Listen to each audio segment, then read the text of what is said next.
nombre es Richard Dueñas, soy uno de los psicólogos de la comunidad y para mí es un placer poder acompañarlos en este proceso de recuperación y en este momento en el taller que se me tiene asignado. ¿Ya? Como siempre suelo decir, me gustaría que estas charlas, más que una charla, sea una conversación, que ustedes puedan con toda confianza preguntar, con toda confianza hacer un comentario al respecto también, no hay ningún problema. Tenemos que entender que todos estamos en el mismo camino de rehabilitar a su familiar, a esta persona que con tanto amor, con tanta preocupación también lo han internado y tenemos que estar unidos. Todos somos un equipo y hay que entender de que la familia aquí es muy importante en el proceso de tratamiento. Por eso que para poder ayudar a una persona que sufre de adicción a las drogas, la familia tiene que estar informada, la familia tiene que conocer de qué se trata esta enfermedad y cómo ayudar en este caso al hijo, al papá, al que está internado. ¿Ya? Así que vamos a conversar un poquito al respecto. Seguramente en unos minutos, una media hora o 40 minutos, lamentablemente se va a cortar la señal porque esta opción nos da solamente unos 40 minutos. Cuando se dé esta posibilidad, ingresamos nuevamente al link que se les ha entregado, por favor. Bien, como ya les dije, mi nombre es Richard Dueñas, soy psicólogo, psicoterapeuta cognitivo-conductual y vamos a dar inicio al tema que se me tiene asignado, que es en este momento el tema de conciencia del problema adictivo. ¿Ya? Con toda confianza, por favor, si alguien tiene alguna duda de lo que estoy hablando, pueden preguntarme, no hay ningún problema. Ya pueden cortarme lo que estoy conversando y absuelvo la pregunta. Muy bien, en primer lugar, hay que entender de que nadie puede cambiar a nadie. Para que una persona pueda rehabilitarse, es muy importante que se deje ayudar. Eso es básico. En todo tratamiento es básico que el paciente, el usuario, ponga de su parte y se deje ayudar. Pero muchas veces cuando una persona sufre problemas de adicción, la persona no se deja ayudar. Y ustedes son testigos de eso porque seguramente muchísimas veces le han dicho a su familiar de que cambie, de que deje de consumir las drogas, etcétera, y ellos no lo han hecho. Y no lo han hecho por una sencilla razón, de que esto es una enfermedad que anula la voluntad de la persona adicta. Tener una adicción no es un problema sencillo de resolver. Tener una adicción es un problema grave que atenta contra la integridad y la vida de la persona que lo padece. Entonces, la adicción a las drogas, como dije hace un momento, anula la voluntad de decidir bien. Anula la conciencia del problema. Cuando una persona sufre de adicción, cree que lo que está haciendo no es para tanto, cree que lo que está consumiendo no es un problema mayor, aunque tenga sus momentos en que se dé cuenta que está haciendo las cosas mal, no puede parar porque este problema sobrepasa la voluntad de la persona que lo padece. Entonces, no es fácil salir de la adicción. Por eso que es un proceso que toma tiempo. Es un proceso largo. No crean que esto es solamente cuestión de voluntad, de que es una cosa de jóvenes y que tiene que dejar de consumir y que se le tiene que hablar fuerte y con eso ya solucionado el problema. No es así, ¿ya? Ese es un problema que involucra la mente de la persona, la parte psicológica, involucra la parte emocional, involucra la parte fisiológica también, porque en las anteriores charlas seguramente ya les han explicado cómo afecta las drogas en el cerebro, afecta e involucra también a la familia, a ustedes, que sin querer ustedes también son cómplices, incluso, aunque suene mal, o partícipes del problema que está teniendo. Y ahora lo vamos a entender con mayor claridad. Por eso que para que una persona pueda rehabilitarse es muy importante que sea consciente del problema, que acepte que tiene el problema. De lo contrario, la rehabilitación no se va a dar.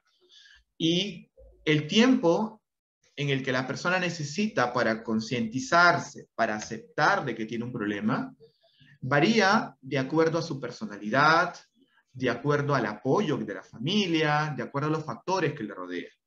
Hay personas que están aquí internados y que no tienen conciencia todavía de la enfermedad que padecen, a pesar de que tienen 2 meses, 3 meses, algunos 4, 5 meses. ¿Ya? Porque esto es algo que ellos tienen que abrir los ojos y para eso ustedes se están capacitando y puedan ustedes ayudar también en el proceso de conciencia de enfermedad. Pero no se trata solamente de que en este caso el paciente que sufre de la adicción sea consciente que tiene el problema. De hecho, es lo más importante. Aquí también se trata de que la familia también sea consciente de que también son parte del problema. No todos, por supuesto, ¿eh? Pero gran parte de la familia, sin darse cuenta y sin malas intenciones, caemos en el error de permitir, caemos en el error de facilitar la conducta adictiva, caemos en el error de sobreproteger o intentar controlar la vida del adicto. Y esos son errores porque no lo vamos a poder hacer. Entonces, también ustedes tienen que ser conscientes de que deben dejar de estar preocupándose demasiado por el otro. No quiero que me malinterpreten, por favor, porque yo no les estoy pidiendo que no se preocupen por su hijo que está internado acá. Al contrario, y es razonable que lo hagan. Lo que les estoy pidiendo es que poco a poco aprendan a pensar más en ustedes mismos. Piensen también en su familiar que está internado acá, pero también tienen que pensar en ustedes, sobre todo. Si ustedes no piensan en ustedes, no van a poder ayudar a los demás. ¿Ya? A ver un segundito, por favor. ¿Hasta aquí tiene alguien alguna pregunta, alguna duda que quieran hacer? ¿Está todo claro? Con toda confianza. Si no, continúo con el tema, ¿eh? Bien.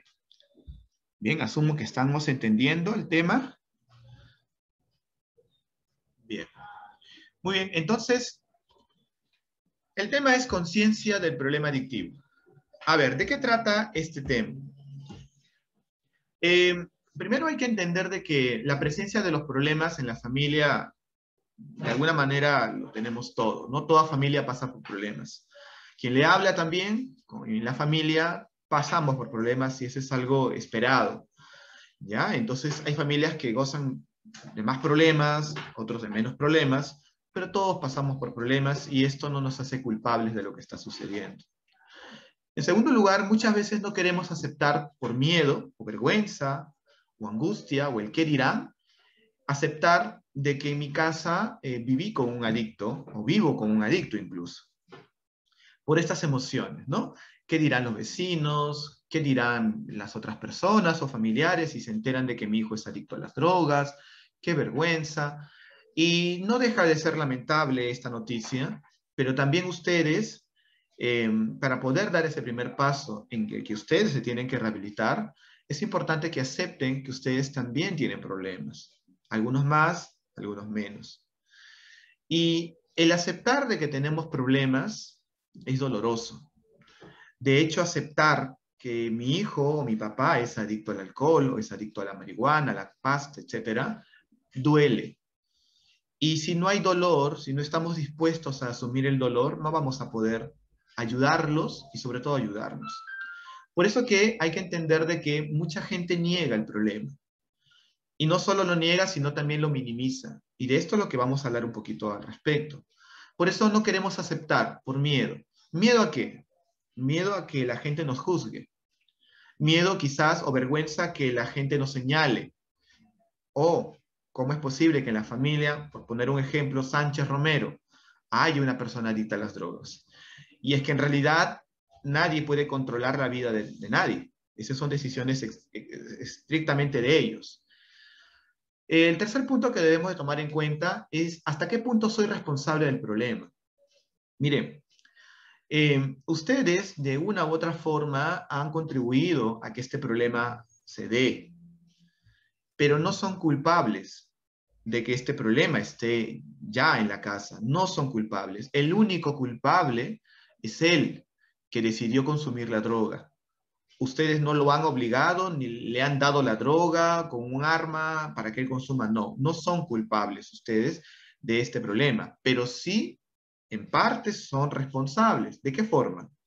A veces las mamás, o también a veces los papás, pueden caer en sobreproteger al hijo.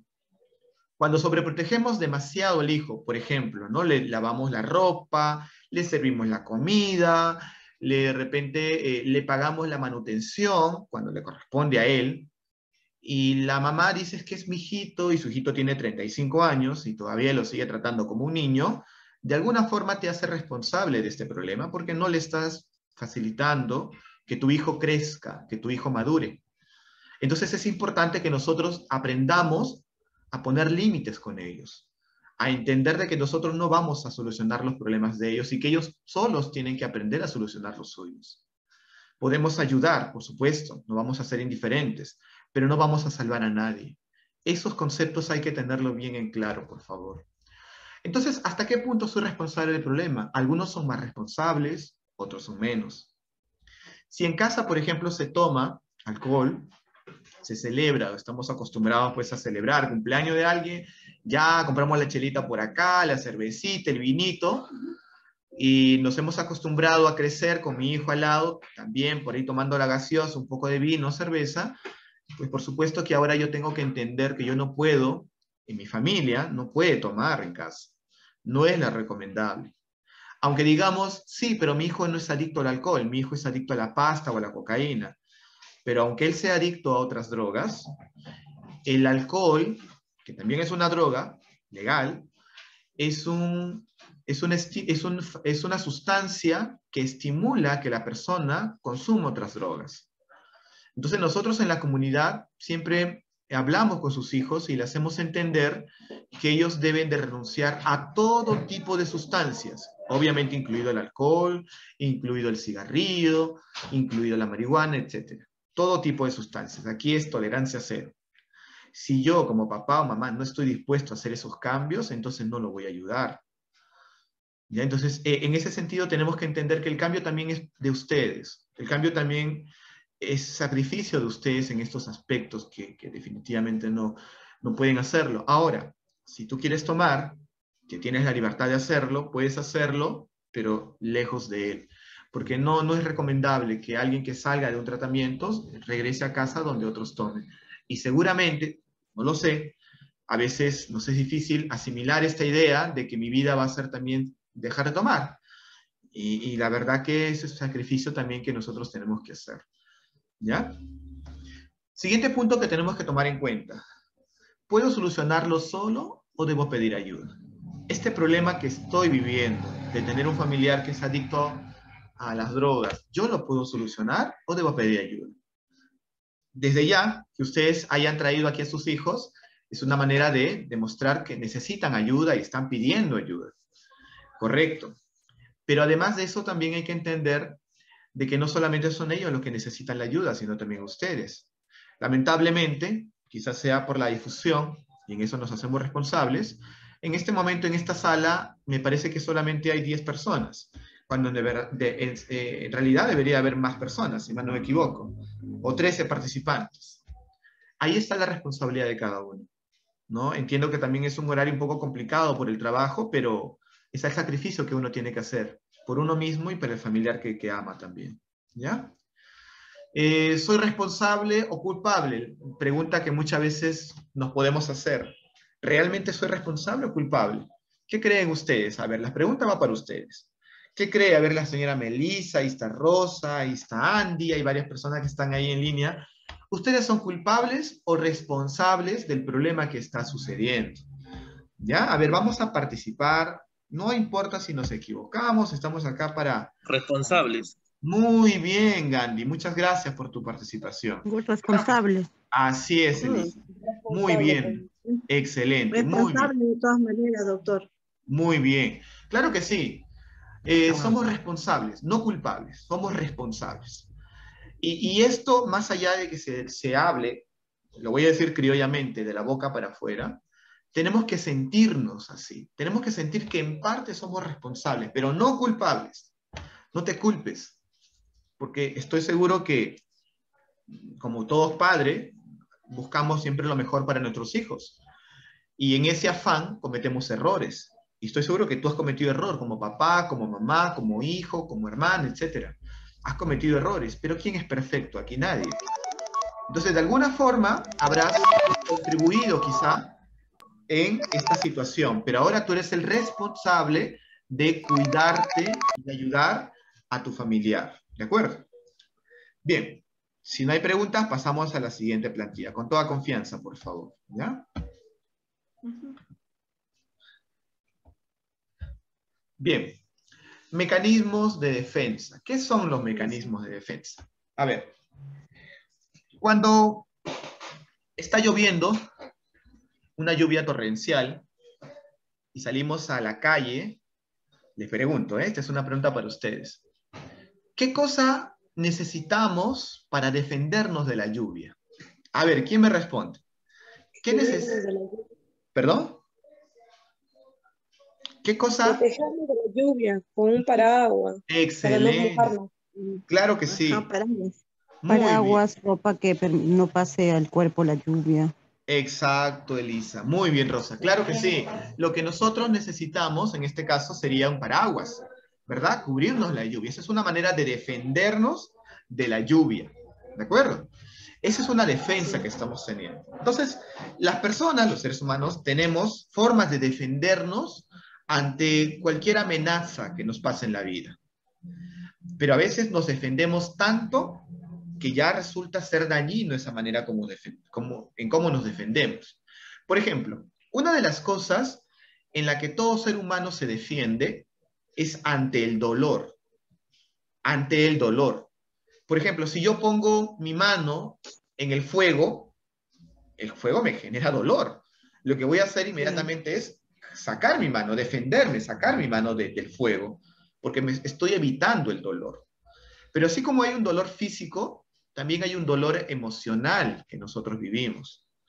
Y mucha gente quiere evitar el sentir dolor emocional. Y en buena parte es razonable. Pero ¿qué dolor evitamos? ¿De qué dolor nos defendemos? Del dolor de aceptar que tenemos un adicto en casa. Del dolor de aceptar que mi papá o mi hijo es adicto. Del dolor de aceptar de que yo, como padre, me equivoqué. Del dolor de aceptar en qué momento lo perdí a mi hijo. Eso genera un dolor emocional. Y muchas veces nos defendemos ante eso. Y a veces nos defendemos tanto que terminamos no viendo el problema. Por eso que vamos a dar un pequeño concepto de qué cosa es el mecanismo de defensa. Dice acá, mecanismos de defensa. ¿Qué son? Es cuando mentalmente... Un segundito, por favor. Voy a desconectar aquí la radio. Un segundito, por favor. A ver, vamos a ver. Un momento.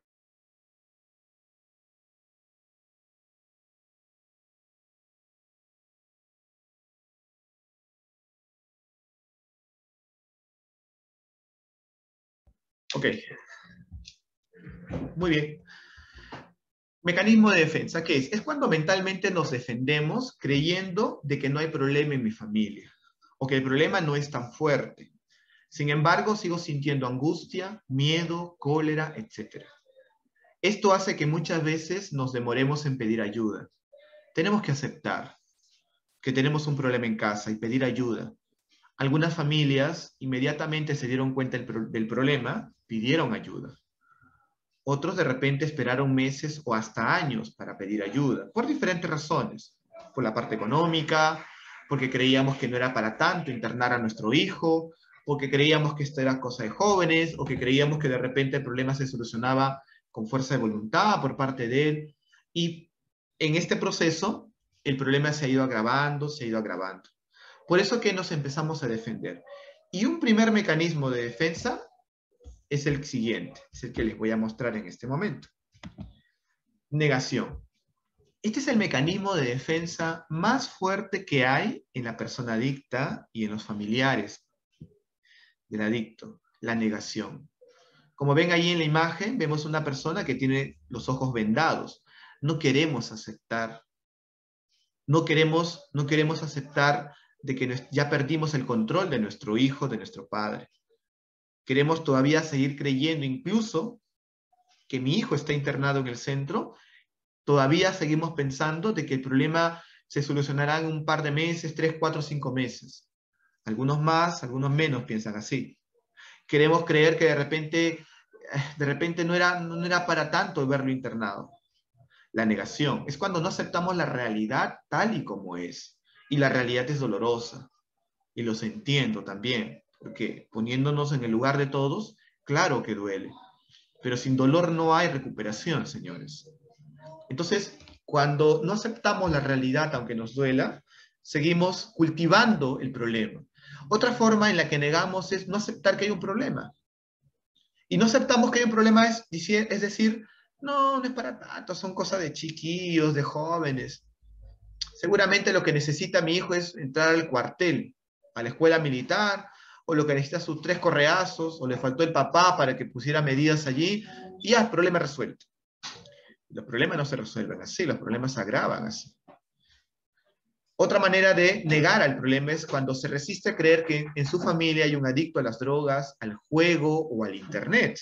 Ahora que estamos con la pandemia, mucha gente abusa del internet, mucha gente abusa de los juegos, ¿no? En red. Entonces empezamos a negar también que este problema existe en casa. Niega que necesita ayuda. No, yo lo puedo solo, yo lo puedo hacer. Yo no necesito que alguien me diga lo que yo tengo que hacer en mi vida. La soberbia también, típico del adicto y típico en la familia, a veces, ¿ah? La negación, este es el mecanismo de defensa que no solamente se da en la persona que padece el consumo de las drogas, sino también en la familia. Cuando negamos el problema, cuando negamos que realmente necesitamos ayuda. ¿Alguna pregunta hasta acá? Pregunten, por favor, o si no, yo voy a preguntar a ustedes. Pregunten con toda confianza. Si tienen alguna duda, porque estamos aquí todos para aprender. ¿Ya?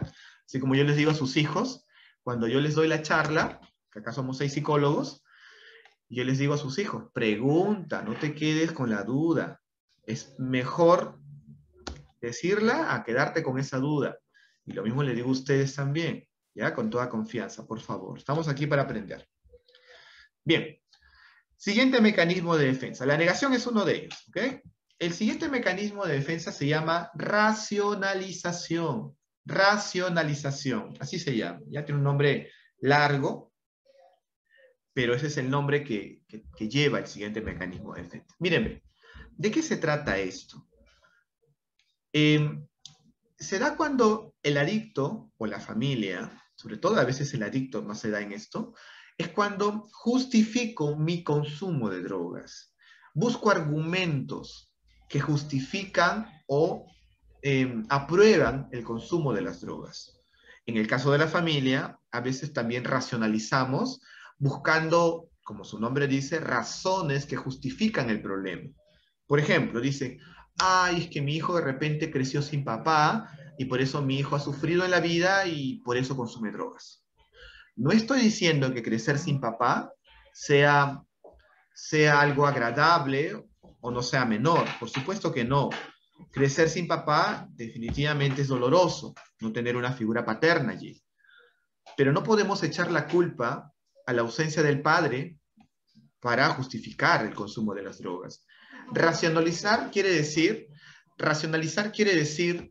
buscar argumentos que fundamentan mi actuar. Miren, hace muchos años, yo en mi charla tenía un paciente que nunca lo voy a olvidar. Un paciente que leía bastante, a pesar de que él era adicto a los medicamentos. Consumía mucho las pastillas, los medicamentos. Él era una persona que leía bastante.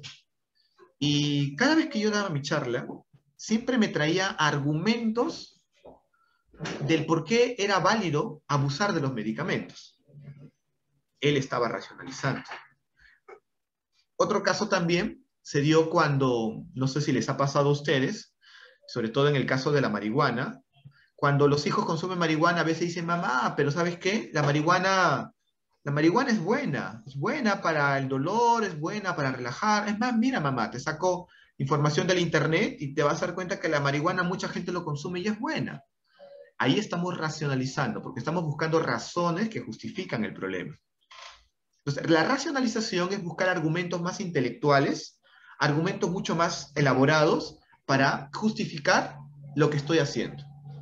Es una forma de no angustiarme tanto, me ayuda a no angustiarme tanto, evitando la razón real del problema. Ejemplo, toma porque lo abandonaron, se droga porque nadie lo entiende. Todos los jóvenes pasan por estos problemas. Se droga, pero no descuida su hogar.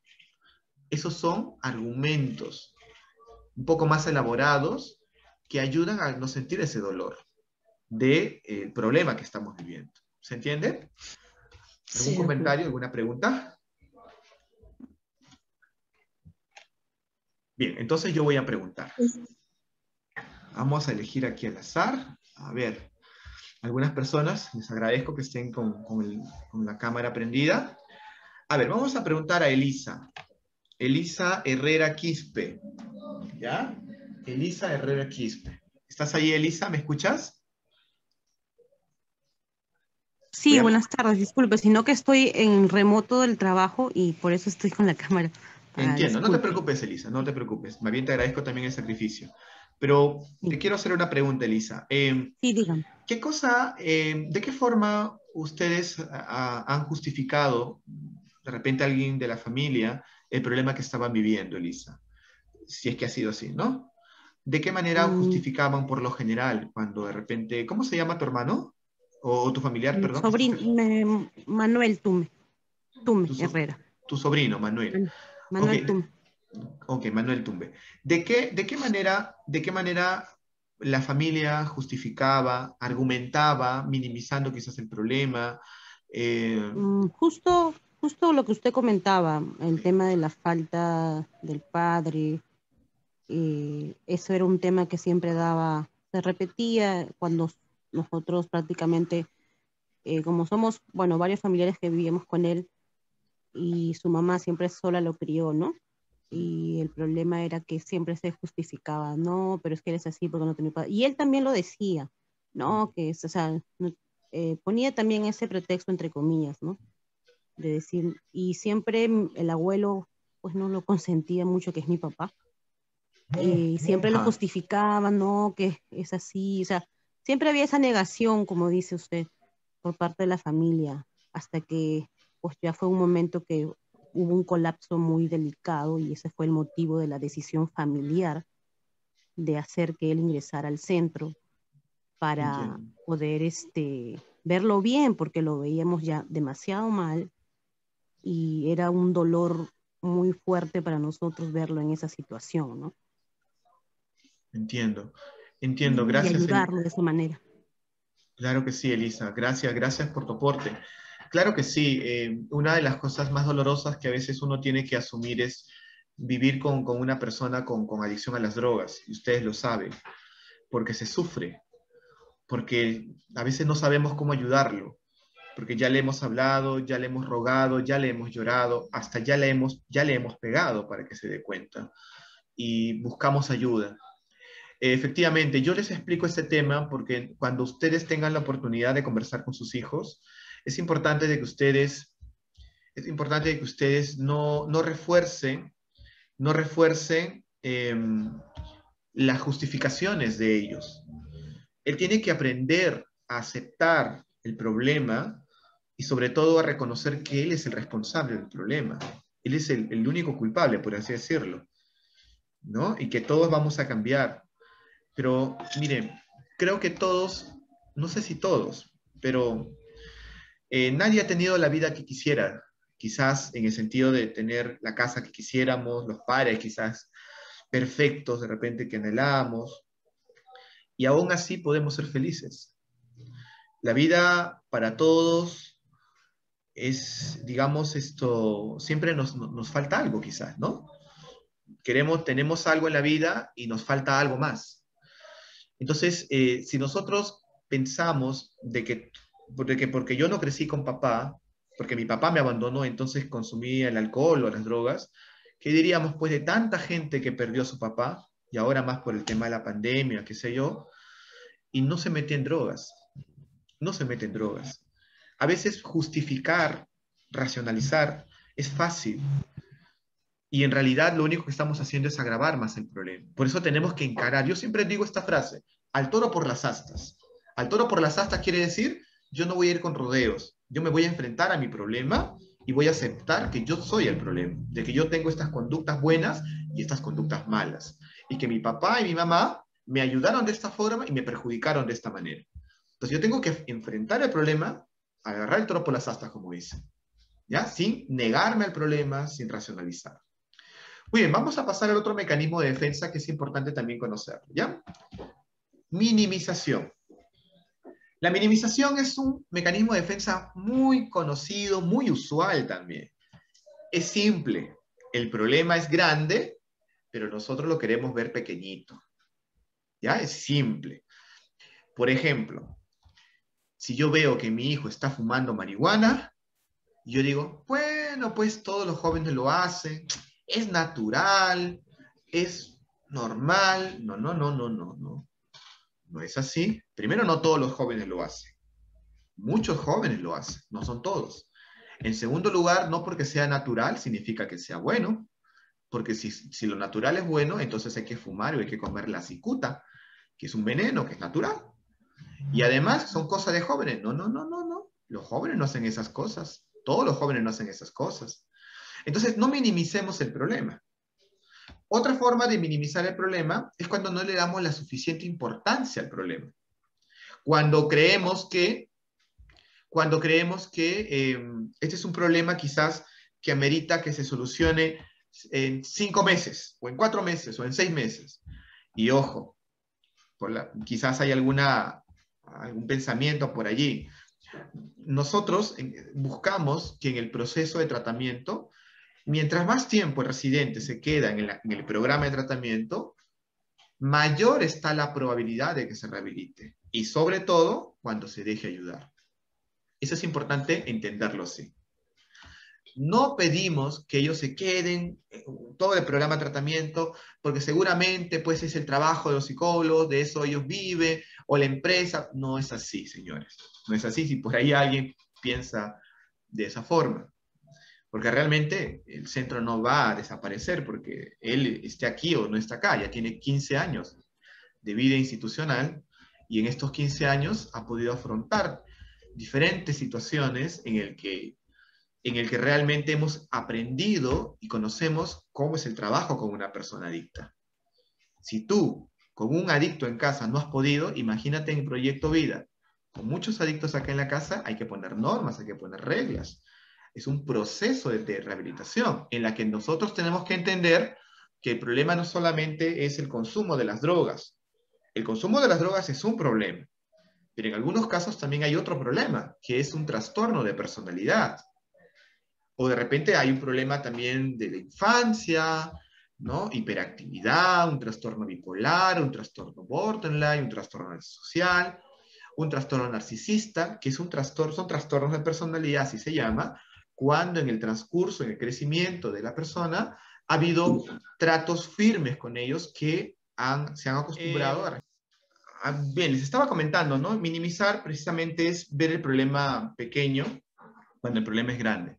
Los tratamientos para la anorexia, para la bulimia, para la adicción, son tratamientos largos. No son tratamientos de 3, 4, 5 meses. Son tratamientos largos. ¿Por qué son largos?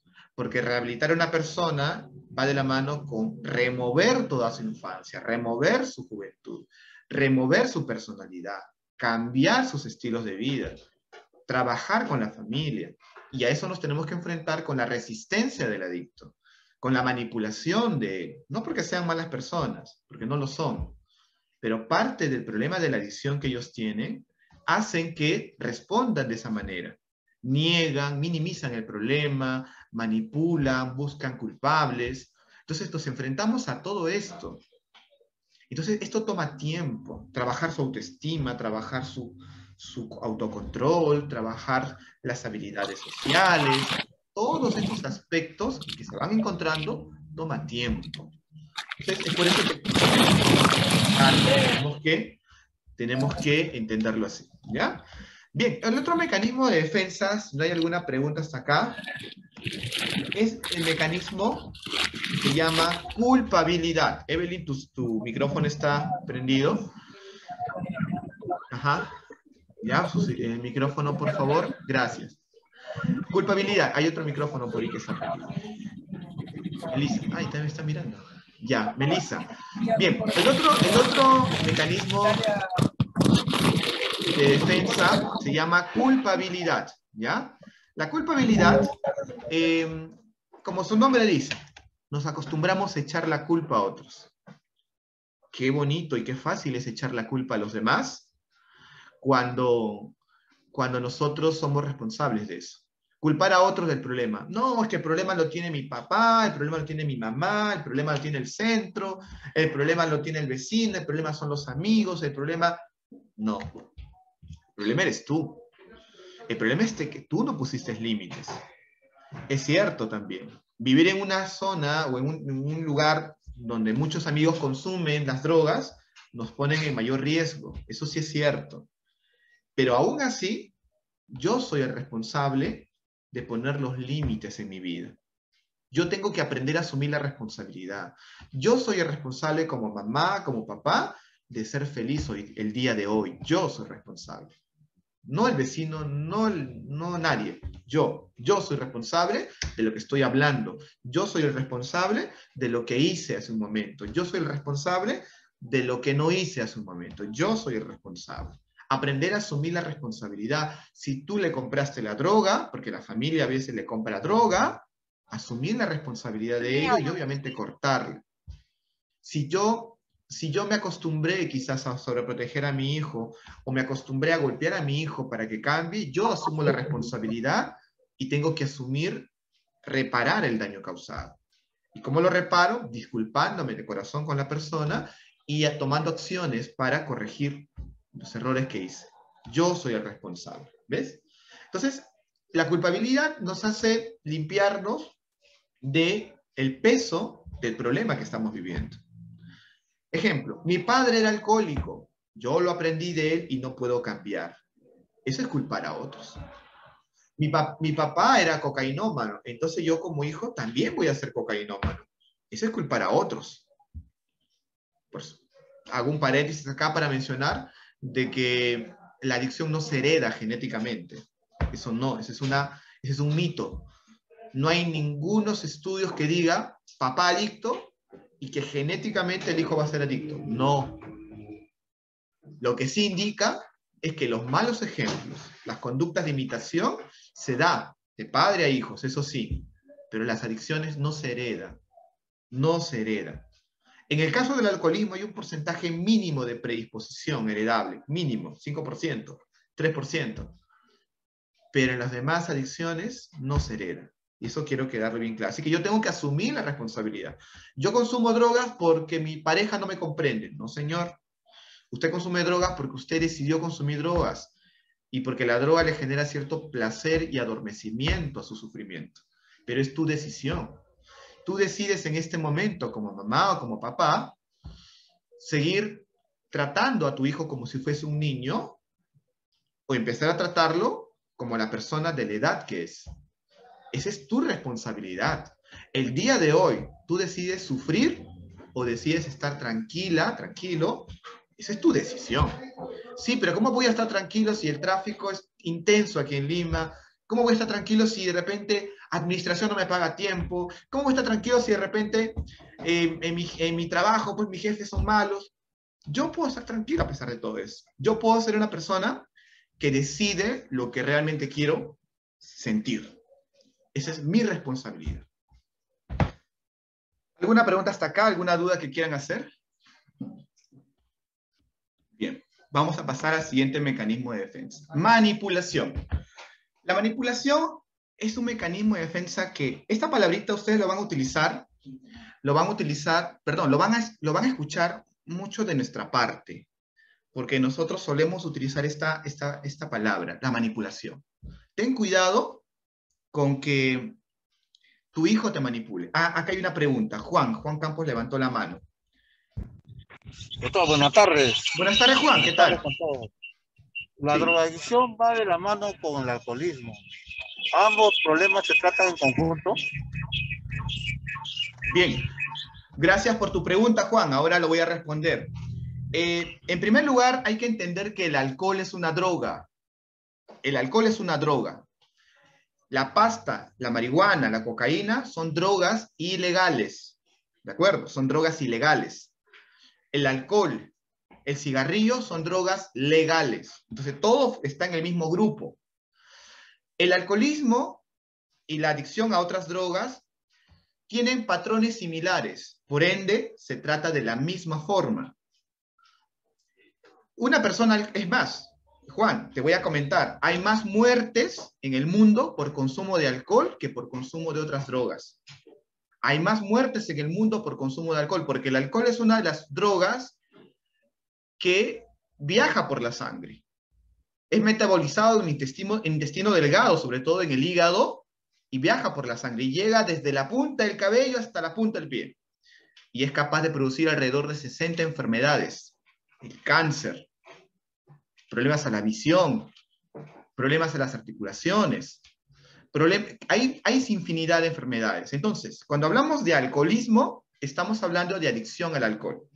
Un adicto al alcohol miente. Un adicto a la cocaína miente. Un adicto al alcohol puede llegar a robar para tomar. Un adicto a la pasta básica de cocaína también roba. Entonces, son patrones similares, Juan. El tratamiento es el mismo para un alcohólico. Ahora, donde sí se puede diferenciar es en la personalidad de cada adicto. Hay adictos que son más extrovertidos, hay adictos que son más introvertidos. De hecho, los alcohólicos son más depresivos, los cocainómanos son más soberbios. Ahí sí hay esas diferencias, ¿ya? En la personalidad, en lo que produce la droga, pero el patrón de tratamiento para todos es el mismo. No sé si he respondido bien a tu pregunta, Juan. Bien, Sí, creo que... sí, me quedó claro. Gracias, Juan, por preguntar. No, a ti por preguntar. Muy bien, entonces, con toda confianza, por favor, levantan la mano y acá estamos para ayudarlos. La manipulación es otra de los mecanismos en el que el adicto consigue lo que quiere. Mírenme, a ver, vamos a ver si me están observando. ¿Qué cosa es lo que ven aquí? ¿Alguien está viendo la cámara? ¿Perdón? Mano. La mano, muy bien, muy bien. Voy a agarrar este lapicero. Este es un lapicero. ¿Qué estoy haciendo con el lapicero? Agarrándolo, moviéndolo. Ajá, lo estoy agarrando. ¿Qué más? ¿Qué más? ¿Lo estoy manipulando? Excelente, muy bien, lo estoy manipulando. Si yo quiero, puedo romper este lapicero. Lo rompo, lo puedo romper el lapicero. Pero acá me van a gritar porque no es mío. Si quiero, lo puedo cuidar. ¿Ves? Si quiero, lo puedo cuidar. Si quiero, lo puedo romper. Yo puedo hacer lo que quiero con este lapicero. Lo estoy manipulando. Es un objeto. La manipulación, el concepto de manipulación viene de la acción que acabo de hacer. Cuando yo manipulo a otra persona, yo lo estoy tratando como un objeto. A veces lo hago sentir mal, a veces lo hago sentir bien, para conseguir algo a cambio. El adicto manipula con el miedo. El adicto suele infundir miedo a los demás. Un ejemplo de infundir miedo sería, mamá, en una visita, por ejemplo, mamá, ¿sabes qué? Me están mirando, por eso no te puedo hablar mucho, porque seguramente acá me están mirando, me están controlando. Mamá, anda más, acá me van a pegar, acá no me dan de comer. Te está generando temor, te está generando miedo. Y por el miedo a veces que la familia tiene, y no le falta razón, porque también hay lugares donde tratan mal a las personas, a los pacientes, y sobre todo porque es mi hijito, que no quiero que le pase nada malo, y lo saco. Ya te manipulé porque ya conseguí lo que quería, ¿no? Es como, por ejemplo, no solamente esto se da en una relación de adicto a familia, también se puede dar en una pareja, donde uno de ellos manipula al otro con el miedo, amenazándolo, chantajeándolo, humillándolo en este caso, ¿ya? Entonces, una forma de que el adicto manipule es con miedo, ¿no? Por ejemplo, nunca me voy a olvidar una mamá que me decía, doctor, me dice una vez, mi hijo me decía, con el cuchillo en la mano, me decía, mamá, si tú no me das plata, me voy a cortar el brazo. Me voy a cortar porque me tienes que dar plata, con todas las palabras que él decía en ese momento, ¿no? Me voy a cortar porque si no me das plata. Y la mamita, muy temerosa, fue corriendo a su cuarto, abrió todas sus cajitas, todos sus ahorros, y hijito, por favor, pero no te cortes. ¿Qué hizo el adicto? Lo manipuló con miedo. O el clásico ejemplo que dice, si no me amas, entonces me voy a matar, ¿no? Es el clásico ejemplo, ¿no? Por si acaso, tú haz tu vida normal, pero yo estoy aquí a punto de saltar del abismo.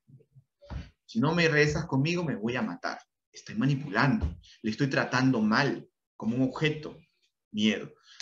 El adicto también manipula, no solamente con el miedo, también puede manipular con la tristeza. Ojo, 2, tristeza. ¿Cómo manipula con la tristeza? Nadie me comprende, nadie me entiende. ¿Por qué la vida me ha tocado vivir así? ¿Por qué todos son malos? Papá, por favor, tú sí me entiendes, sácame de acá. Mamá, tú sí me entiendes. Manipula con la tristeza. Y a veces, y esto es enganchado más por la mamá, a veces, ¿eh? Porque la mamá a veces siente más, quizás por el embarazo. Ya, hijito, no te preocupes, pero por favor cambia, hijito. Es que nadie me comprende. Y al final hacemos lo que ellos quieren y ellos continúan el ruedo. Entonces hay que tener mucho cuidado y aprender sobre todo a separar en qué momento está manipulando y en qué momento no. Ese es un patrón en el adicto, la manipulación. Por eso les decía hace un momento que esta es la palabra que ustedes nos van a escuchar mucho a nosotros en el proceso, en esta aventura de rehabilitar al adicto, la manipulación.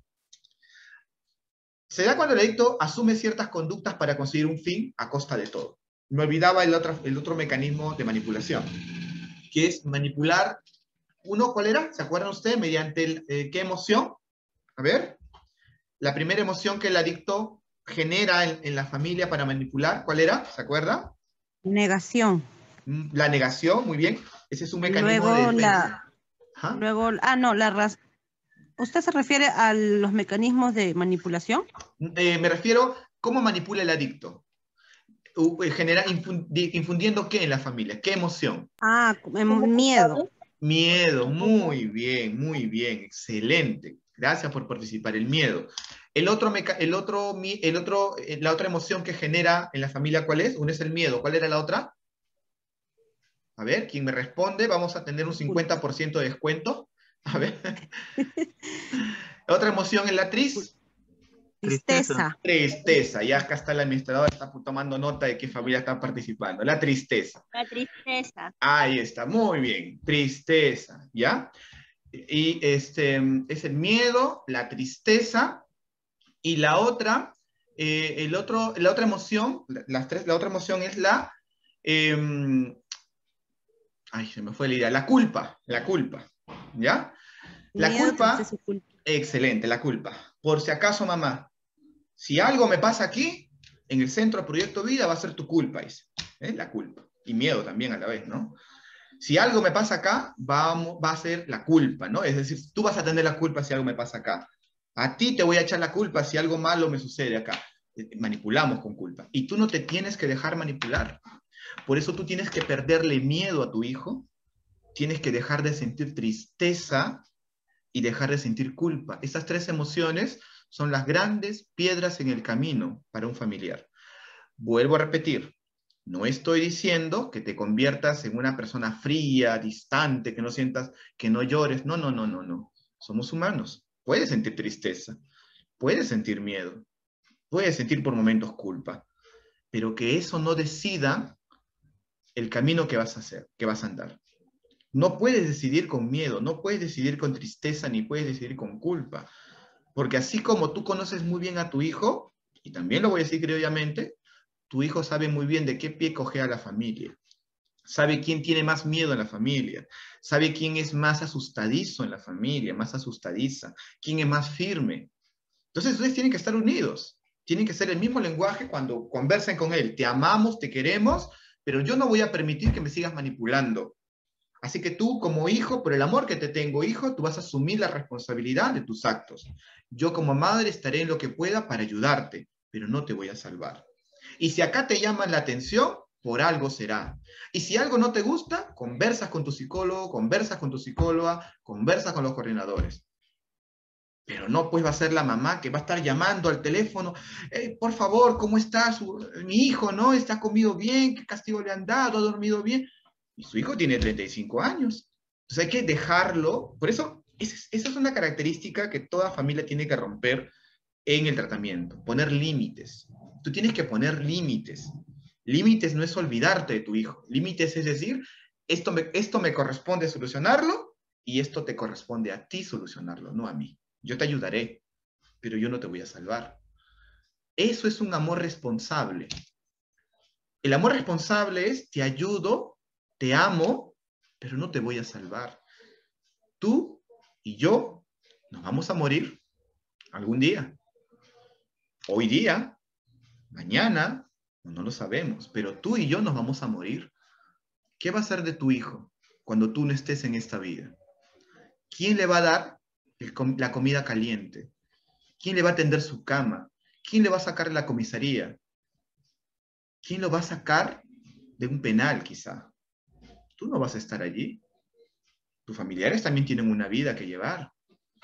Entonces, si no lo haces ahora, si no dejas que ahora tu hijo se levante, asuma la responsabilidad de su vida, si tú no cortas esa manipulación, después va a ser muy tarde. Si no lo hacemos ahora, ¿cuándo? Manipular, la familia también manipula. Porque así como ellos manipulan, ustedes también manipulan. La mamá a veces manipula. No sé si les ha pasado de casualidad. Por ejemplo, voy a poner un ejemplo típico, ¿ya? La mamá no quiere que el hijo se vaya de la casa. Porque ha sido su hijito consentido. No consume drogas. Y un día el hijo se enamora y dice, bueno, mamá, ya tengo 32 años, me voy de la casa. Voy a hacer mi vida, ¿no? Con mi pareja, dice, ¿no? Y la mamá entra en desesperación y dice, hijito, ¿cómo te vas a ir de la casa? Si siempre has estado aquí a mi costado, tú eres mi guagüita, dice, ¿no? Y el hijo se va y ahí empieza la manipulación de la mamá sobreprotectora. Se pone a llorar y dice, anda, hijo, anda, pero yo me voy a quedar aquí sola, triste y abandonada. Pero anda, es tu vida. El hijo se va tristemente, llama a su mamá, ¿cómo está? ¿Cómo estás, mamá? Estoy aquí sola, hijo. Uy, me duele la espalda, necesito que vengas a verme. Esa es manipulación también. Es un ejemplo, por supuesto, ¿eh? Hay casos y casos. Pero la familia también manipula. Entonces, la manipulación es un mecanismo que es usual en ellos. Si me quieres, entonces haz lo que te pido. ¿Ves? O sea, si no hago lo que te pido, no significa que te quiero. Es una típica frase que encierra la manipulación. ¿Preguntas hasta acá? Bien, hasta aquí ha sido mi participación. Estoy llano, si es que hubiera algunas preguntas, a poder absolverlas. Ha habido pocas preguntas, me hubiese gustado que abunden en preguntas con toda confianza. No es que yo lo sepa todo, yo también estoy aquí para aprender, pero tenemos que conversar y aprender. En este camino tenemos que conocer de qué se trata esta enfermedad. Ya saben, resumiendo, no niegues el problema que existe. Aunque te duela, el dolor es pasajero, acepta que ya no está en tus manos poder ayudarlo directamente. 2, no te dejes manipular. Ten cuidado. Cuando una persona se siente manipulada, hay una sensación como que algo no está yendo bien. De fastidio. No te dejes manipular. Tú eres independiente en tus decisiones, aunque te equivoques. 3, no justifiquemos ni racionalicemos. El problema, al toro por las astas. Si el problema es él, soy yo, o parte del problema soy yo, pues lo voy a asumir. No minimices el problema, ve las cosas como son. Si quieres que tu hijo se rehabilite, número 1, ayuda a que se dé cuenta, que sea consciente del problema. ¿Y cómo ayudas a que sea consciente del problema? A veces lo malo es más fácil de olvidarse. No te olvides de las cosas malas que él hizo. El día que tú converses con él, dile cuánto lo amas a tu hijo, pero también has de recordar de que también robó, también te faltó respeto, también te prometió muchas veces. Y no para que se sienta malo porque sea una mala persona, porque malos no son, sino para que no se olviden de las cosas malas y del peligro que todavía están expuestos. Tú tienes que ser firme con tu hijo, no le tengas miedo, no te sientas culpable, ni mucho menos que la pena te gane. Esa es tu decisión si quieres ayudar a tu hijo. De lo contrario, vas a ser arrastrada por este problema, por este vicio. ¿Preguntas hasta acá? ¿Dudas hasta acá? ¿Alguna pregunta? ¿O todo está claro? Buenas tardes. Una consulta, Sí, Juan, estimado. buenas tardes. Yo entiendo que esa es una reunión grupal, ¿cierto? Pero también van a haber reuniones personales, porque entiendo que cada caso es diferente, ¿no? Y queremos saber cómo va avanzando, cómo está evolucionando, ¿no? Sí, Juan, gracias por tu pregunta. Una interesante pregunta. En realidad, mira, efectivamente, nosotros estamos programando una vez al mes estas charlas. Están divididas las charlas de manera de 3 grupos. Ustedes son la familia de los pacientes nuevos. Mañana toca el siguiente grupo. Igual se les va a compartir toda esta charla también a sus correos, a su WhatsApp. Y respondiendo a tu pregunta, sí, claro que sí. Aparte de las charlas, tenemos las terapias individuales. Para eso ustedes tienen que comunicarse con el psicólogo responsable del caso de su hijo y pedirles una terapia, ¿no? Cuándo pueden reunirse de manera virtual o presencial también en la comunidad. Ya el psicólogo está llano para que puedan ustedes recibir la terapia. Es el interés. Ustedes llamen al psicólogo, pregunten cuándo podemos reunirnos. Con toda confianza, la psicología va a estar llanos a poder ayudarlos.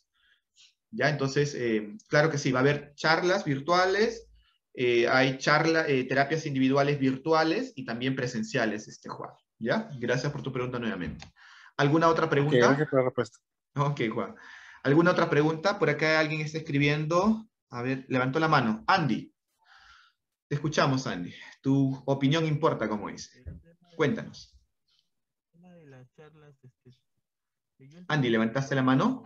Andy, sí, sí, sí. Te Andy, decía que yo ¿levantaste entiendo la mano? que ¿Tienes alguna pregunta?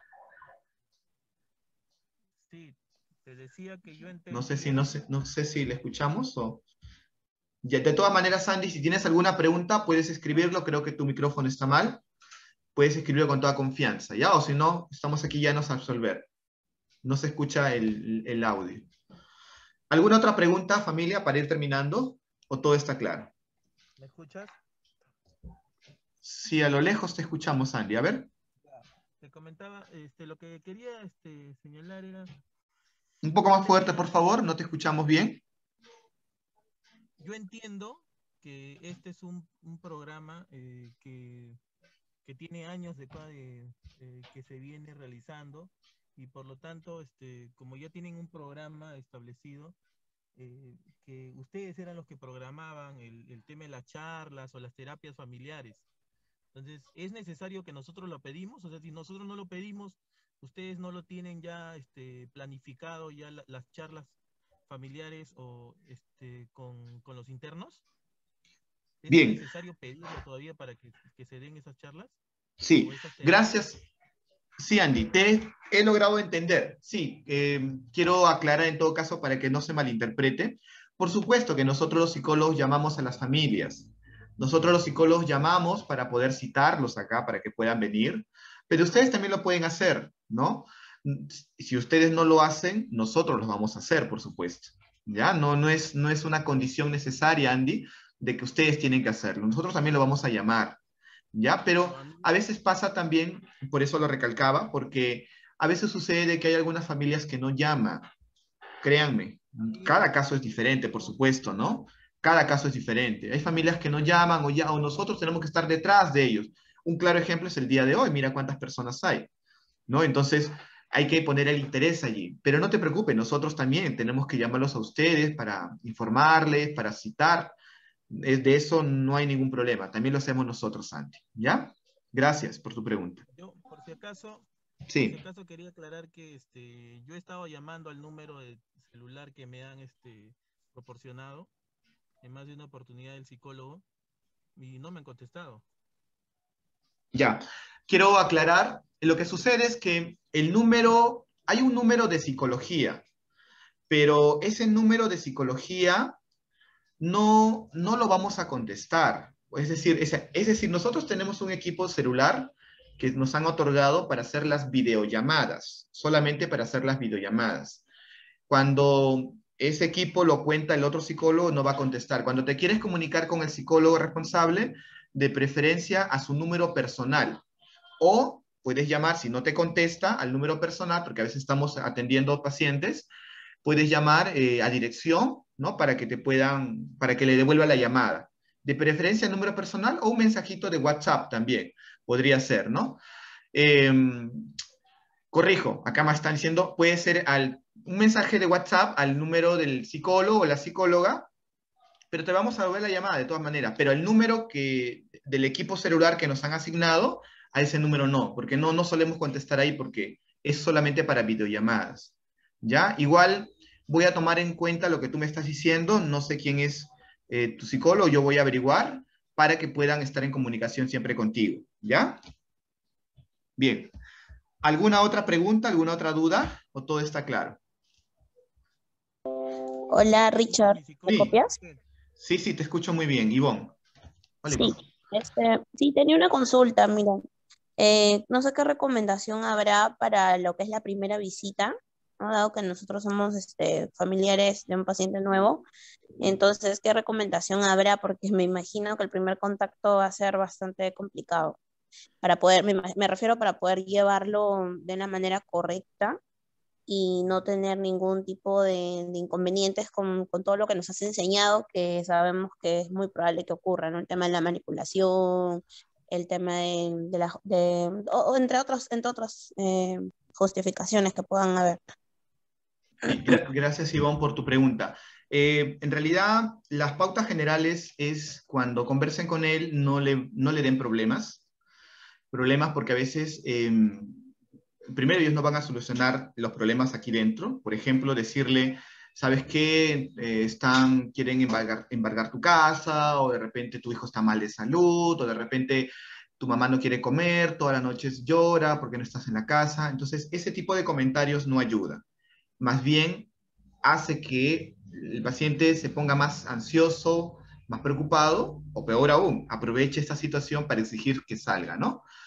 En segundo lugar, hay que ser firmes, Ivonne, ya con él, no hay que tenerle temor. Por eso que la familia, si no se siente preparada para poder conversar con el familiar, tómate tu tiempo, porque si no vamos a tener este problema de que de repente me va a gritar, de repente me va a decir porque el internet no, tú tienes que estar segura y decirle, tú necesitabas estar aquí. No le digan cuánto se paga, no sé, eso no, los temas económicos no se tocan con el residente, solamente digan que es un esfuerzo que están haciendo, no se contradigan cuando están frente a él. Si él pregunta quién me ha internado, decirle toda la familia hemos decidido internarte. No le pongan fecha, no le digan te vas a quedar aquí 6 meses o te vas a quedar aquí mejor si es 1 año y medio, ¿no? El programa. Decirle lo que digan tus psicólogos, depende de ellos, tú déjate ayudar. Si le dices 3 meses te vas a quedar acá, yo les aseguro que ellos van a empezar a contar los días y lo van a poner más ansioso. No le llenen de cosas también, no le llenen de carambas, pollo a la brasa, por ahí, tampoco no lo vamos a permitir, pero no le traigan cosas caras, ¿ya? Denle tranquilidad. Conforme va avanzando el programa, ya él podrá saber la realidad, ¿no? Que está pasando. Hay que darle tranquilidad, que todo está bien, que se concentre en su programa. Si tienen que llamarle la atención, háganlo también. Con toda confianza le llaman la atención también.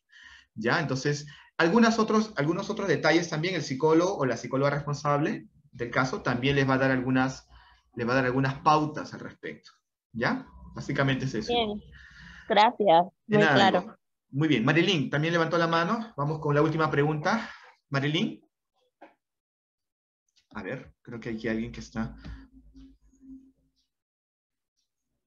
Muy bien. Muy bien. Andy, acá escribiste el número del contacto. Gracias. Yo voy a tomar en cuenta lo que has puesto acá, Andy. Marilyn, levantaste la mano. Si no hay alguna otra pregunta. Bueno, familia, vamos a quedarnos por acá. Muchísimas gracias por su tiempo. Muchas gracias. Felicito a ustedes por el sacrificio que están haciendo. Y no se pierdan estas charlas que nos ayudan a todos poder aprender. Que tengan un bonito día. Hasta otra oportunidad. Igualmente, gracias a usted. Buenas tardes. Muchas gracias. Buenas tardes. Ha sido muy Buenas edificante gracias. esta charla. Muchas Buenas gracias. tardes.